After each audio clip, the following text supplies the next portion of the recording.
Great. 3-4 चीजें मैं आपके साथ मोटी मोटी शेयर करना चाहता हूं। तैयार हैं आप लोग? तैयार हैं? एक सवाल का जवाब जानना चाहता हूं कि आज कौन से लोगों से हम प्रेरणा लें?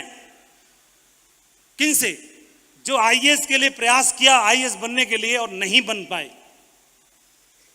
जो आईआईटी जाना चाहते थे और नहीं जा पाए। जो डॉक्टर बनना चाहते थे और नहीं बन पाए। और जो डायमंड बनना चाहते थे और नहीं बन पाए। उनकी बात करें, उनकी चर्चा करें, उनके सीक्रेट निकालें, उनसे प्रेरणा लें, या फिर जो कर पाए, जो बन पाए, जिन्होंने कर दिया? किन की बात करें? किन से प्रेरणा लें? जिन्होंने करके दिखाया, विपरीत परिस्थितियां होने के बावजूद भी बन के दिखाया, भूखे रहने के बावजूद भी करके दिखाया, साधन नहीं होने के बावजूद भी करके दिखाया। हेलो। दूसरे कुछ लोग, दूसरे एक बात और, दूसरे कुछ लोग होते हैं जो हाथ पे हाथ रख के बैठे रहेंगे। वो बात करेंगे लक की, भाग्य की। भाग्य, अरे साहब भाग्य में होगा तो हो जाएगा। तो फिर वो वाली बात करें, भाग्य वाली। चलो भाग्य की बात कर लेते हैं। तो ये वाला भाग्य है, 135 करोड़ में से लॉटरी कितने की निकलेगी? 135 करोड़ पर्ची हैं और 135 करोड़ पर्चियों में एक ही पर्ची निकलनी है। तो कितने की निकलेगी? एक की। कौन सी? अंबानी के घर में पैदा होने की। अगर ये वाला भाग्य हो जाए तो फिर कुछ करने की जरूरत नहीं है। लेकिन आज कौन सी बात, लक, भाग्य आजमाने की बात करें, या फिर दूसरा तरीका एक और है, किसी अमीर बुढ़िया से शादी कर लें। अमीर बुढ़िया से करना पड़ेगा तभी एंजॉय कर पाओगे पैसे का। या फिर ये भाग्य की बात कर लें, या फिर उनकी बात कर लें जो नहीं कर पाए। अरे बहुत देखे नहीं बने, अरे बहुत देखे, नीट करोगे, आईआईटी जाओगे, शकल दिखाई दे रही है उनकी। या बड़े आए डायमंड बनने वाले, शकल दिखाई दे रही उनकी। या जिन्होंने करके दिखाया, किन की बात करें? जाग जाओ शेरों, बिहार के शेरों। आपने बोला कि उनकी बात करें। उन्हीं से दुनिया प्रेरणा लेती है। उन्हीं की कहानियों को लोग सुन करके और इंस्पायर होते हैं, प्रेरित होते हैं, जिन्होंने करके दिखाया, विपरीत हालात होने के बावजूद भी करके दिखाया। इस बिजनेस का सबसे बड़ा मूल मंत्र मैं आपको बताना चाहता हूं। तेजी से बड़ी टीम बनाने का, एक बड़ा एम्पायर खड़ा करने का मंत्र बनाना चाहता हूं। एक उदाहरण से, एक व्यक्ति अपने जीवन में बहुत शिद्दत से ईश्वर की उपासना करता था, पूजा करता था, और करते करते कई वर्षों बीते और एक संत के आश्रम में गया, और उस संत ने उसे एक पत्थर दिया। उसे बताया, पत्थर की निशानी बताई संत ने, और यह बताया कि तुम्हें पत्थरों का ढेर मिलेगा जहां जाओगे उस पत्थर को ढूंढने के लिए। पत्थरों का ढेर मिलेगा, दिखने में सारे पत्थर एक जैसे होंगे।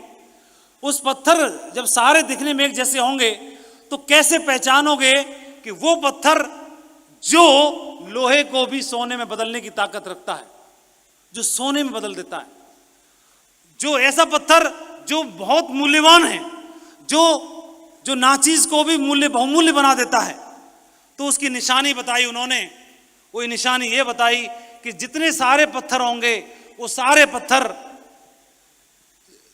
ठंडे होंगे, और जिस पत्थर को जो खास है, विशेष है, जब छुओगे तो वो गर्म होगा, वो गर्म होगा। बस दिखने में सब एक जैसे हैं, बाकी सब पत्थर ठंडे होंगे, वो गर्म होगा। और समुद्र के किनारे, नदी के किनारे पत्थरों का ढेर लगा हुआ, वो पत्थर तुम्हें मिलेगा इसी ढेर में। ढूंढना शुरू करो, तुम्हारे जीवन में बदलाव आएगा। और वो गया, पत्थर उठाया, देखा वो तो ठंडा है। अब वो वहीं अलग करे तो सारे पत्थर मिक्स हो जाएंगे। तो इसलिए उसने सोचा क्यों ना इस पत्थर को उठा के पानी में फेंक देता हूं, तो छटते जाएंगे, मेरे काम का नहीं है। उठाया फेंक दिया, उठाया फेंक दिया, उठाया फेंक दिया, उठाया फेंक दिया, उठाया फेंक दिया, उठाया फेंक दिया, उठाया फेंक दिया, क्योंकि सभी कैसे हैं? ठंडे हैं। ये भी ठंडा फेंक दिया, ये भी ठंडा फेंक दिया, ये भी ठंडा फेंक दिया, ये भी ठंडा फेंक दिया, ये भी ठंडा फेंक दिया। 100 पत्थर फेंक दिए, 200 पत्थर फेंक दिए, 300 पत्थर फेंक दिए, 400 पत्थर फेंक दिए, 500 पत्थर फेंक दिए। पूरा दिन निकल गया, पूरा दिन निकल गया। और उठाया फेंक दिया, उठाया फेंक दिया, उठाया फेंक दिया, उठाया फेंक दिया, उठाया फेंक दिया। और जैसे फेंकते फेंकते फेंकते फेंकते फेंकने की प्रैक्टिस हो गई और पत्थर उठाया, गरम निकला, तब तक फेंक दिया। पत्थर उठाया कैसा था? गरम। लेकिन फेंकने के प्रयास में, अभ्यास में उसने उस गरम पत्थर को भी फेंक दिया। पत्थर एक ही था। सैकड़ों पत्थर ढूंढने के बाद वो हाथ में तो आया, आने के बाद भी वो हाथ से कहां चला गया? समुद्र में चला गया। अब उसको चाह के भी नहीं पाया जा सकता। हमारे साथ भी इस बिजनेस में ऐसा ही होता है। हम हर रोज लोगों से मिलते हैं,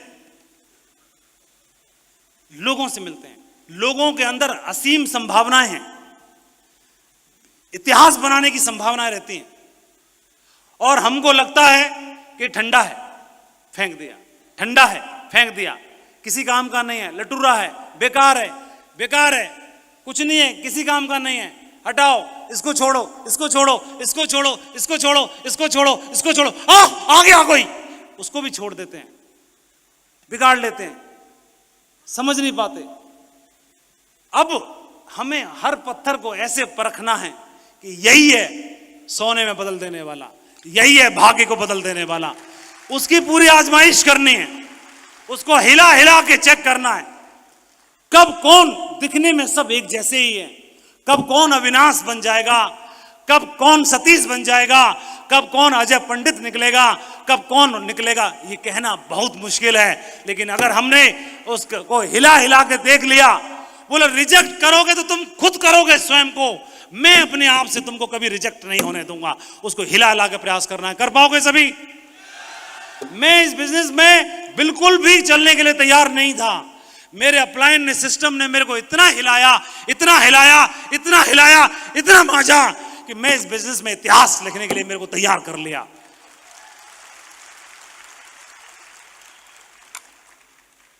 और शिव नाडर बोलते हैं, मैं नेतृत्व का अवसर नहीं देता, लोगों को अपॉर्चुनिटीज नहीं देता, बल्कि उन लोगों पर निगाह रखता हूं जो कमान संभाल सकते हैं। हर आदमी बहुत महत्वपूर्ण है, ये बिजनेस बहुत महत्वपूर्ण है। बिजनेस में हर एक आदमी बहुत महत्वपूर्ण है। बूंद बूंद से सागर बनता है, और हमारे साथ जो लोग हैं असीम संभावनाओं से भरे हुए हैं। उसको पहचानिए, उस व्यक्ति के साथ अच्छे रिश्ते बनाइए, वो व्यक्ति के साथ समझिए, अपने रिलेशन डेवलप करिए, पहचानिए। आज वो नहीं कर पा रहा, आज नहीं कर पा रहा, आज नहीं कर पा रहा, कल भी नहीं कर पा रहा, लेकिन एक दिन आएगा वो आपके लिए गर्व बनेगा, आपके लिए फक्र जरूर बनेगा। उसका साथ दीजिए। सबसे बड़ा जो मैंने सीखा, हमारे साथ कई मर्तबा ऐसा होता है, कई मर्तबा ऐसा होगा कि sometime the universe test you the most when you are close to a new chapter. हम में से कई सारे लोग तब क्विट कर देते हैं, तब छोड़ देते हैं जब हम मंजिल के बिल्कुल करीब होते हैं, मंजिल के बिल्कुल नजदीक होते हैं, बिल्कुल क्लोज टू डेस्टिनी होते हैं, क्लोज टू मंजिल होते हैं, वहां पर हम जाकर के छोड़ देते हैं। और इसीलिए इस बिजनेस में मेरे अपलाइन ने, मेरे सिस्टम ने इसी एक बात सिखाई कि इस बिजनेस में लगातार जाने के लिए आपके पास कुछ नहीं है, लगातार आप प्रयास करना, एक बार और, एक बार और, एक बार और। इस बिजनेस से कभी भी क्विट मत करना। पहली बात कौन सी बात है? पहली, सभी लोग बोलेंगे, पहली बात कौन सी है? पहली बात कौन सी है? कभी क्विट नहीं करना है, कभी क्विट नहीं करना है। आज काम चले तो ठीक, नहीं चले तो ठीक, फास्ट चले, तेज चले, स्लो चले, कोई चिंता की बात नहीं है, लेकिन कभी क्विट नहीं करना। एक बार क्विट करने से पहले अपनी अपलाइन से जरूर मिलना, डिस्कस जरूर करना, बातचीत जरूर करना, और एक लास्ट अंतिम प्रयास जरूर करना। ये मेरे अपलाइन ने मुझे सिखाया। जब भी मैं निराश होता था, मेरे को लगता था कि मैं बिजनेस छोड़ दूं, मेरे को लगता था कि मैं क्विट कर दूं, तो मेरे को ये बात दिमाग में याद आती थी। उन्होंने बोला था पहली बात, कभी क्विट मत करना और संपर्क में रहना, और जाने से पहले फाइनल अपने अपलायन से बातचीत करके मीटिंग करके जरूर निकलना। और ये बात जब मेरे दिमाग में गई, तो जब भी मैं निराश होता था, रिजल्ट्स नहीं आते थे, तो मैं अपने अपलायन से मिलता था, बात करता था, और फिर दोबारा से रिचार्ज हो जाता था, नया इतिहास बनाने की कसम लेकर के, कमिटमेंट लेकर के फिर से तैयार खड़ा होता था। ये मेरे अंदर जिसने लगातार ऊर्जा का संचार किया, ये सबसे बड़ी चीज मेरे लिए रही, पहली। और दूसरा, इसके पीछे कारण और भी है। एक बार की बात है कि सच्चे बादशाह गुरु नानक देव जी, एक बार क्या हुआ, एक भगोने में दूध था और दूध में अपना हाथ फिरा रहे थे, और दूध में हाथ फिराते फिराते फिराते फिराते काफी टाइम हो गया। तो शिष्य ने बोला कि गुरुदेव आप क्या ढूंढ रहे हैं दूध में? बोले मैंने सुना है कि दूध में घी होता है, घी, तो वो घी ढूंढ रहा हूं, कहां है? तो वो हंसने लगा, आप भी गुरुदेव कैसी बात करते हैं बच्चों किसी, घी ऐसे थोड़ी ना मिलता है हाथ चलाने से। बोला फिर कैसे मिलेगा, कैसे मिलेगा? तो उन्होंने जवाब दिया, अरे जाहिर सी बात है, दूध को पहले गर्म करेंगे, है ना, क्या करेंगे? कैसे निकलेगा आप लोग बताओ, कैसे निकलेगा? दूध को गर्म करेंगे, उबाला आएगा, फिर मलाई आएगी, फिर मक्खन आएगा, फिर उसको तो तपाया जाएगा, उसके बाद घी निकलेगा। वही बोले, फिर वही बोले गुरु नानक जी भी बोले, मैं यही तो बोलना चाहता हूं कि हम डायमंड ढूंढना चाहते, डायमंड ढूंढना चाहते। डायमंड ऐसे नहीं बनता, डायमंड तो है उसके अंदर, लेकिन डायमंड घी निकालने के लिए पहले उबाला लगेगा, फिर मलाई आएगी, फिर मक्खन आएगा, फिर तपाया जाएगा, तब घी निकलेगा। पूरी प्रोसेस है। ऐसे ही जो भी यहां पर एंट्री मारेगा, असल में घी ना बनेगा, पहले उबाला मारना पड़ेगा, फिर तपाया जाएगा, फिर खोलेगा, मलाई आएगी, मक्खन निकलेगा, उसके बाद जब तपेगा तब उसमें से घी का मूल्य बनता है, तब बहुमूल्य बनता है।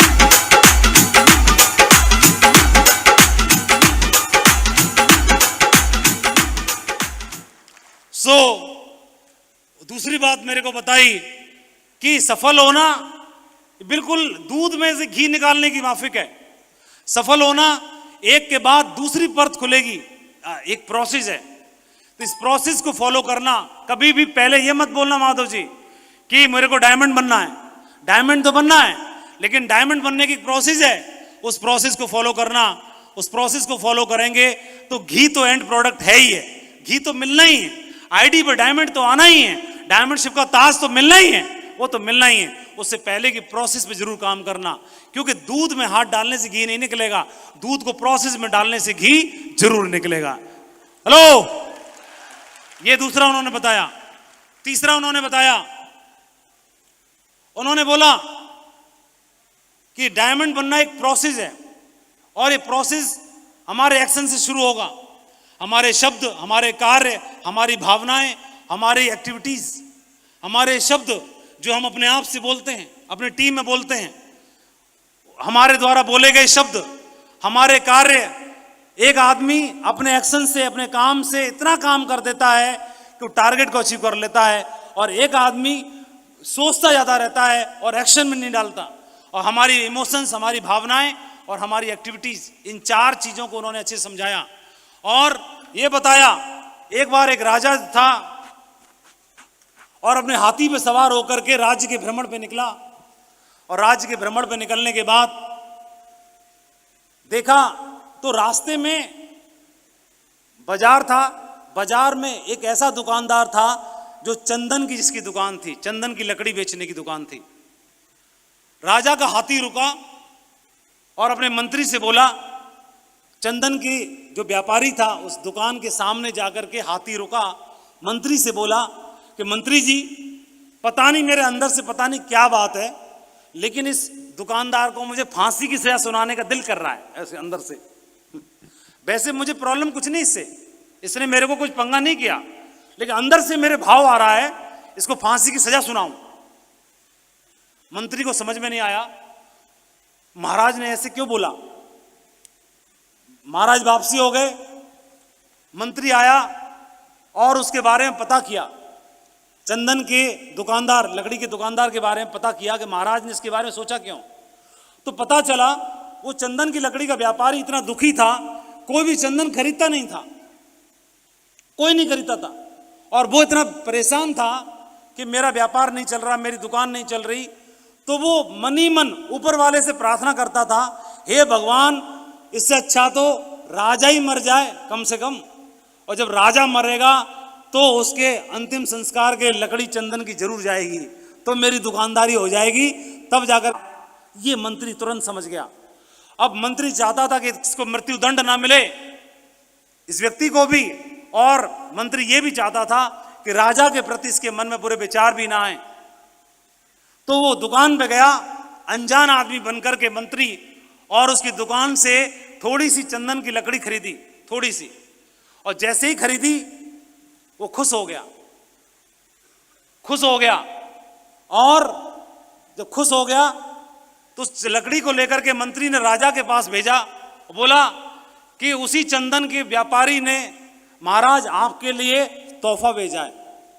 तो राजा ने उस लकड़ी को देखा, वो महक रही थी, वो इतनी महक रही थी, तो राजा बड़ा प्रसन्न हुआ और अपने आप से अफसोस हुआ कि इतना अच्छा आदमी था, उसने मेरे लिए तोहफा भेजा और उसको मैं मृत्युदंड देने जा रहा था, मेरे से पाप हो जाता। तो राजा के विचार अपने आप बदल गए और राजा ने बोला कि ठीक है, उस व्यापारी को मेरी ओर से 50 सोने की असरफियां देके भिजवाई जाएं। 50 सोने की असरफियां दान में जब व्यापारी के पास पहुंची तो बोला, हमारा राजा कितना अच्छा है, हमारा राजा कितना अच्छा है, मैं तो सोचता था कि राजा ही मर जाए, और राजा ने तो मेरे लिए 50 सोने की असरफियां भिजवाई। दोनों एक दूसरे के बारे में अच्छा अच्छा अच्छा अच्छा अच्छा अच्छा अच्छा सोच रहे हैं, और दोनों ने एक दूसरे को अच्छा सोचना शुरू कर दिया। मैं यही बताना चाहता हूं दोस्तों, पूरा ब्रह्मांड ऊर्जा से जुड़ा हुआ है, और जब भी हम अपनों के लिए, अपनी टीम के बारे में किसी भी प्रकार से बुरा सोचते हैं तो वो हमारे साथ भी बुराई होना शुरू हो जाता है। और जब अपनों के लिए और अपनी टीम के लिए जब दुआएं और प्रार्थना करना शुरू कर देते हैं डायमंड बनने के लिए, जीवन में सफल होने के लिए, तो वो प्रार्थना इकट्ठा समूह पुंज होकर के आपके घर में ब्लेसिंग्स के रूप में आने की शुरुआत हो जाती है। तो बाहर से तो बदलेंगे बदलेंगे, हम अंदर से भी बदलें, इसको जरूर समझिएगा। जो मैंने यहां पे आके समझा कि अंदर से बदलेंगे तो बाहर से भी बदले अपने आप दिखाई देंगे। तो इसके लिए उन्होंने बताया कि पूरा ब्रह्मांड ऊर्जा से भरा हुआ है, कुछ भी मिरेकल्स नहीं है, हर चीज का सर्जन हम करते हैं। इसलिए उन्होंने बोला कि पहली बात, कभी क्विट नहीं करना। दूसरा, उन्होंने बोला ये सफल होना एक प्रोसेस है, इसका ध्यान रखना। और तीसरा, हमारे कर्म, हमारे शब्द, हमारे कार्य, हमारी भावनाएं और हमारी एक्टिविटीज, ये जो राजा का उदाहरण हमने देखा, अंदर से बदलना है। बार बार बार बार बार बार बार बार बार बार बार बार मैं जीतने के लिए पैदा हुआ हूं, मैं इतिहास बनाने के लिए पैदा हुआ हूं। अपने आप से बार बार यही बोलना है, यही बोलना है, बार बार बार बार बार बार बार बार बार बार बार बार बार बार बार बार मैं इतिहास रचने के लिए पैदा हुआ हूं, मैं जीतने के लिए पैदा हुआ हूं, मैं कुछ करने के लिए पैदा हुआ हूं। ये जब आप बार बार बार बार बार बार बोलते हैं तो जो आपके शरीर में करोड़ों करोड़ों सेल्स हैं वो एक्टिव हो जाती हैं और वो एनर्जी सिनर्जी में बदल जाती है। और ये एनर्जी जो सिनर्जी में बदलती है वो ब्रह्मांड की ऊर्जा से जुड़ जाती है और ब्रह्मांड को मजबूर होना पड़ता है आपके जीवन में बदलाव लाने के लिए, आपके जीवन में वो सौगात देने के लिए। ये तीसरा। और चौथी चीज जो मैंने सीखी, क्या होता है, किसी भी इंसान के साथ बुरे दिन और अच्छे दिन चल सकता है, कुछ नहीं कर पाएगा, इसके बस की बात नहीं है ना। सबके दिन एक जैसे नहीं होते। कभी भी एक दिन ऐसा भी था, ऐसा बोला जाता है, लाओ त्से ने बोला कि बड़े वृक्ष अंकुर से उगते हैं, ऊंचे भवन मिट्टी के टीले से उगते हैं, सबसे ऊंची ऊंचाइयां आपके चरणों से शुरू होती है। और उन्होंने बताया भी कि जो उस समय के दुनिया के सबसे धुरंधर पांडव थे, इनके बाण में कुछ भी भेद देने की ताकत थी उस समय पर भी। लेकिन समय चलता है,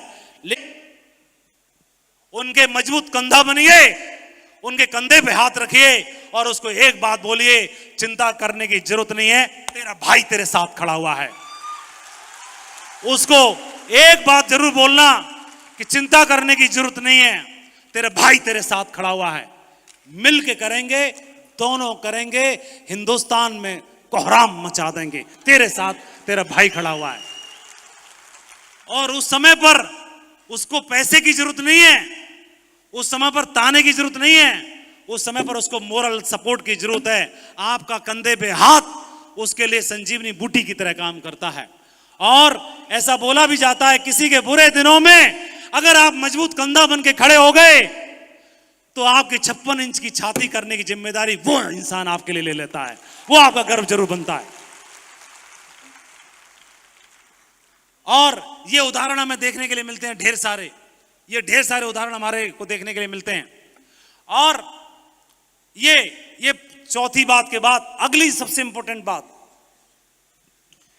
कि हमने अपने डाउनलाइन के लिए तो भावनाएं रखी कि मैं तो मजबूत कंधा बनूंगा ही बनूंगा, लेकिन अब अपनी अपलाइन के लिए भी एक बार आप देखेंगे, दुनिया की सबसे बड़ी लड़ाई महाभारत की कुरुक्षेत्र में लड़ी गई और उस लड़ाई में जीत दर्ज की करनी ही थी। जहां कृष्ण है वहां जीत है, तो जीत दर्ज होनी ही थी। और जीत दर्ज होने के बाद अर्जुन एकदम चौड़ा हो गया। चौड़ा होने के बाद बोला, देखा केशव, गांडीव ने अपना कमाल कर दिया। भगवान कृष्ण को बोले, अर्जुन गांडीव ने अपना कमाल कर दिया, बधाई हो केशव आपको, गांडीव ने अपना कमाल कर दिया। कृष्ण मुस्कुरा रहे थे, रथ को लेके गए वापस और बोले, अर्जुन को बोले, अर्जुन रथ छोड़ दो, रथ से नीचे उतरो। अर्जुन अहंकार में था, कितनी बड़ी दुनिया की सबसे बड़ी लड़ाई को जीता, और कृष्ण मुझसे बोल रहे हैं कि रथ छोड़ दो। अरे कृष्ण केशव आप भी तो उतरो, आप भी तो उतरो, फिर हम उतरते हैं। उसको लगा पहले मेरे को उतार रहा है, मैं इतना बड़ा बलशाली, उसको अहम आ गया। और कृष्ण बोले कि अर्जुन आप रथ से नीचे उतरो। वो उतर ही नहीं रहा है, उतर नहीं रहा। अब कभी किसी को लगता है कि हॉल में एंट्री होनी है तो पहले आप, मैं डबल हूं तो मैं ट्रिपल हूं। तो अब धर्मराज बोले कि अर्जुन अगर वासुदेव बोल रहे हैं तो कोई बात होगी, रथ से नीचे उतर जाओ ना। तो धर्मराज के बोलने पर रथ से नीचे उतरे। रथ से नीचे उतरे, उसके बाद कृष्ण रथ से नीचे उतरे, और कृष्ण रथ से जैसे ही नीचे उतरे, पूरा रथ धुआं धुआं करके जलने लगा विस्फोट के साथ। कृष्ण की आंखें चौड़ी हो गई, अर्जुन की आंखें चौड़ी हो गई, समझ में नहीं आया क्या हो रहा है। ईगो तो खत्म हो गई, लेकिन सवाल अभी भी मन में था कि हुआ कैसे। वासुदेव ये तो मैं समझ गया कि आप मुझे पहले क्यों उतारना चाह रहे थे, ये तो मैं समझ गया, अब लेकिन ये बता दो कि हुआ कैसे। तो उन्होंने बोला कि लड़ाई के दरमियान तुम्हारे ऊपर बहुत सारी मायावी शक्तियों का प्रयोग किया गया था, और तुमने अपने बाणों से उनको भेद तो दिया, लेकिन उससे तुम तो बचे, लेकिन उनका असर इस रथ के ऊपर अभी भी था। लेकिन वो शक्तियां अपना असर इसलिए नहीं दिखा पा रही थी क्योंकि उस रथ पे कृष्ण सवार थे।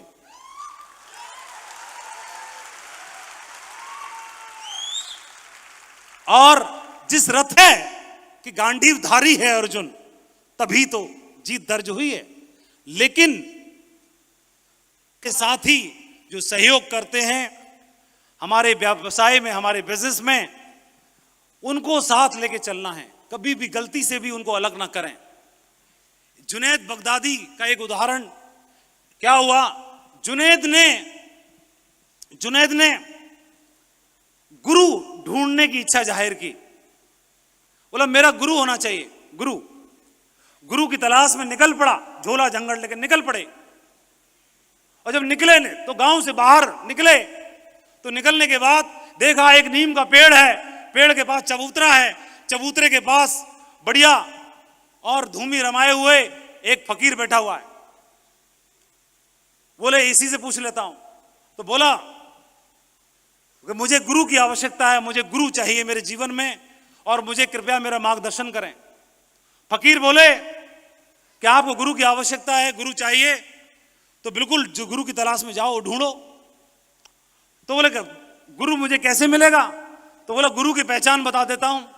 फकीर ने गुरु की पहचान बताई कि गुरु एक तो नीम के पेड़ के नीचे बैठा होगा, पहली पहचान। दूसरा, उसका एक हाथ ऊपर होगा, एक हाथ नीचे होगा, धूमी रमाए होगा और चंदन की सी खुशबू आ रही होगी, कस्तूरी की खुशबू आ रही होगी। ऐसे कई सारी निशानियां बता दी। कई सारी निशानियां देख करके बोलो ठीक है साहब, सलूट मारा और चल दिया। और दुनिया में कोई कोना छोड़ना मत।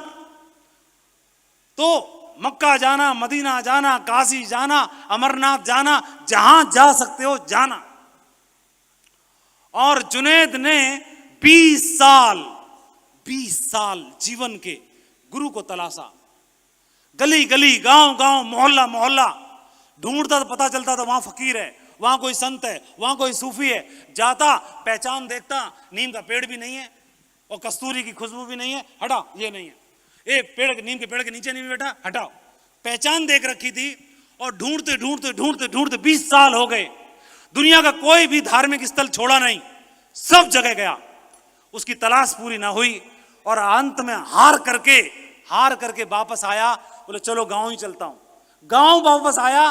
गांव से बाहर पहले ही वो फकीर बैठा हुआ है और जैसे ही फकीर बैठा हुआ है, बोला फकीर को बताता हूं तुमने मेरा 20 साल खराब कर दिए। लेकिन वहां जा पहुंचने से पहले ही दिखाई दिया कि वो फकीर नीम के पेड़ के नीचे बैठा हुआ है। पहली निशानी पूरी। फकीर का एक हाथ ऊपर है, दूसरी भी टिक हो गई, एक हाथ नीचे है, तीसरी भी टिक हो गई, कस्तूरी की खुशबू भी आ रही है। वहीं लम्बलेट हो गया। बोला गुरुदेव, आपने मुझे पहले क्यों नहीं बोला कि आप ही वो गुरु हैं? मुझे 20 साल कटवा दिए, आप ही वो गुरु हैं, आपने पहले क्यों नहीं बताया? तो गुरुदेव फकीर बोले पहले तुमको मैं बोल देता कि मैं ही तुम्हारा महागुरु जी हूं तो तू मेरे पास था। महागुरु जी बड़े आए, महागुरु जी बड़े आए। तो 20 साल चक्कर काटे ना तूने, तो 20 साल में तेरे को आंखों में रोशनी आ गई ढूंढने की। पहले भी नीम का पेड़ था, पहले भी मेरा एक हाथ ऊपर था जब बता रहा था, पहले भी एक हाथ नीचे था, कस्तूरी की खुशबू तब भी थी, पर तेरे में अहम था कि मेरा गुरु ये हो ही नहीं सकता है। तो 20 साल चक्कर काटने के बाद पता चला कि वही उसका महागुरु जी है। इसलिए एक बात मैं जरूर बताना चाहता हूं, दुनिया में कहीं भी कोई महागुरु ढूंढने की जरूरत नहीं है। जो आपके साथ कंधे से कंधा मिला रहा है, जो आपकी मोटरसाइकिल पे ढूंढ रहा है, घूम रहा है, उसके पास नहीं है चाहे समोसे खरीदने के पैसे। फकीर, महागुरु तो फकीर ही होता है। नंग धड़ंग जैसा भी है, टेढ़ा है लेकिन मेरा है, उसके साथ हो जाना और उसका हाथ और पैर कुछ मत छोड़ना। और यह बात तय है उसके साथ जर्नी, वो कहां पहुंचेगा मालूम नहीं है। गुरु रईस बनने के चक्कर में नहीं रहता, लेकिन जो शरण में आ गया उसको तो वहां तक पहुंचा के मानेगा, ये बात तो तय है। ठीक है, वो चाहे सारथी बन जाए बेशक, लेकिन तुम्हारे हाथ में गांडीव जरूर दिखाई देगा। इसलिए एक बात समझनी जरूरी है। अच्छा, तो जुनैद बगदादी को कई बार हम देखते हैं, कई लोगों ने अपलाइन की बात नहीं मानी, शिकायत करते थे सर मेरा अपलाइन बहुत खराब है, बहुत बेकार है। तो मुझे एकदम दमदार वाले महागुरु जी चाहिए, बड़े वाले। ढूंढ आए, जाने कहां चक्कर काट के आ गए, लास्ट में अंत में बोले गुरुदेव आपसे काम चलेगा मेरा, मैंने सब चेक कर लिए। तो चक्कर काटेंगे 20 साल, उससे अच्छा है उन्हीं के साथ हो लो। हेलो, समझ में आ रहा है? कितने लोगों को समझ में आ रहा है? हाथ हिला के बताइए। बहुत बढ़िया, उसी का हाथ थाम लेना दमदार तरीके से। जुनैद बगदादी ने बताया। और एक और बताता हूं गुरु के बारे में। गुरुजीएफ का नाम आपने सुना होगा, कितने लोगों ने सुना है? गुरुजीएफ तो गुरुजीएफ के पास बैठते थे, लोगों के पास बैठते थे, लोग सारे काम चलते थे। एक दिन गुरुजीएफ को ढूंढते ढूंढते और एक शिष्य आया और बोला, गुरुदेव मैं आपको गुरु बनाना चाहता हूं। गुरुजीएफ से बोला, मैं आपको अपना गुरु बनाना चाहता हूं। बोला ठीक है भाई, भर्ती हो जाओ। नहीं भर्ती तो हो जाऊंगा, लेकिन मुझे आप ये बताओ, सिद्ध करो कि आपको मैं गुरु क्यों बनाऊं। आपके पास क्या क्या ऐसी क्वालिटी है जिसकी वजह से मैं आपको गुरु चुनूं। उल्टा सवाल जवाब कर रहा है। तो उन्होंने बोला कि एक काम कर भाई, मेरे से भी बढ़िया गुरु की तलाश में तुमको बता देता हूं। मैं अपने बारे में छोड़, तेरे को एक बढ़िया जगह भेजता हूं जो बहुत बढ़िया है। और उसने पता बता दिया गुरुजीएफ ने कि उस वाले आश्रम में चले जाना। और जैसे ही उस आश्रम में पहुंचा, उस आश्रम में रहता था, तो रहने के बाद वहां भर्ती हो गया, आश्रम में रहने लगा। और जिस आश्रम के गुरुजी थे, उस आश्रम के, वो हमेशा दिन रात गुरुजीएफ की बुराई करते थे, चुगली करते थे, बुराई करते थे। बेकार आदमी है, लटूरा है, किसी काम का नहीं है, कुछ नहीं कर पाएगा, 2 कौड़ी की अकल नहीं, आता क्या है उसको, खामखा चौधरी बना घूमता रहता है, दुनिया के लोगों को पागल बनाता रहता है। गाली सुनाता था डेली। महीना भर रहा, महीना भर में गाली सुन सुन के कान पक गए उसके। और आया, बोला गुरुजी आपने जहां पर भेजा वो तो बड़ा बेकार आदमी है, आपको गाली देता रहता है, आपको गाली देता रहता है। तो गुरुजीएफ ने बताया, हाँ उसकी ड्यूटी यही है, गाली देने की। बोले कैसे? वो मेरा ही चेला है, मेरा चेला है, और मैंने ऐसा आश्रम एक स्पेशल बनाया गया है जो मेरे को गाली दे, जो मेरे को न समझें, जो मेरे को गाली सुनाने का और सुनने का दिल करें, वो वाले आश्रम में भर्ती हो जाएं, ताकि जो बच्चे कुछ प्योर शुद्ध हैं उनको मैं सेट करके और ऊपर वाले परमात्मा से जोड़ सकूं। बहुत सारे लोग सवाल जवाब करेंगे, इक्का दुक्का लोग उंगली उठाएंगे आपके साथ, आपके ऊपर। टेंशन लेने की जरूरत नहीं है उनको, वो अपनी जगह अपने आप ढूंढ लेंगे, वहां पे चले जाएंगे। लेकिन हमें अपना जो साथी है, अपलाइन के रूप में, हम सफर के रूप में, उनका साथ थाम के रखना है। कुछ लोग तो ऐसे भी रहेंगे सफर में जो कंधे पे उठा के, जो नाकाबिल लोगों को भी कंधे पे उठा के ढोएंगे। कुछ तो ऐसे भी लीडर हैं, और कुछ ऐसे हैं मजबूत हाथी की तरह, और कंधे से कंधा मिलाएंगे और आपको साथ में लेके चलेंगे। हर तरह के लोग आपको देखने के लिए मिलेंगे आपके सफर में। इसलिए महानता जो है वो किसी को छोड़ने में नहीं है, वो ठीक नहीं है, वो अच्छा नहीं है, वो बेकार है, वो मेरा सम्मान नहीं करता। कोई सम्मान करे नहीं करे, गाली दे, कुछ भी बोले, आपका काम एक ही है, सबको सहयोग करना, सबको सपोर्ट करना, सबको बराबरी के दृष्टि से देखना, सबको साथ लेके चलना, और सबके लिए दुआएं करना, सबके लिए प्रार्थना करना, सबको सपोर्ट करना, हर एक को डायमंड बनने के लिए। ये हमारा मेन काम है। और जाना है ये तो अच्छा है, लेकिन जाना कहां है ये भी तो कोई बताएगा कि नहीं बताएगा। जाना तो है। ये गधा, ये महाशय है, इसने क्या किया, नाव चलाने वाले को लात मार के पानी, अपलायन को तो मारी किट। बोले तू बड़ा चौधरी बना घूमता रहा। बोले मैं बनूंगा महागुरु जी, हट जाओ। अब ये नहीं मालूम कि जाना कहां है, अकेला घूम रहा है 6 साल से, जाना कहां है कुछ नहीं मालूम। ऐसे ही हमारे कई टाइगर रहते हैं, कुछ नहीं मालूम। इसलिए जाना है ये महत्वपूर्ण है, लेकिन जाना कहां है ये भी तो कोई बताएगा ही। इसलिए उसका साथ और उसका हाथ कभी छूटना नहीं चाहिए।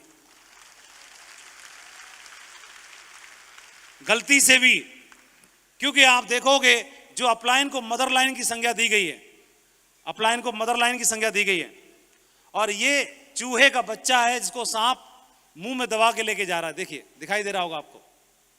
और उस सांप से ये मां लड़ जाती है, उस सांप से अपने बच्चे की खातिर मां लड़ जाती है उस सांप से। और सांप जो है वो चूहे को भी अपना भोजन बना लेता है, लेकिन अपने बच्चे की खातिर वो सांप से लड़ जाती है मां, और अपने बच्चे को जीवन दान देने के लिए खुद लड़ जाती है।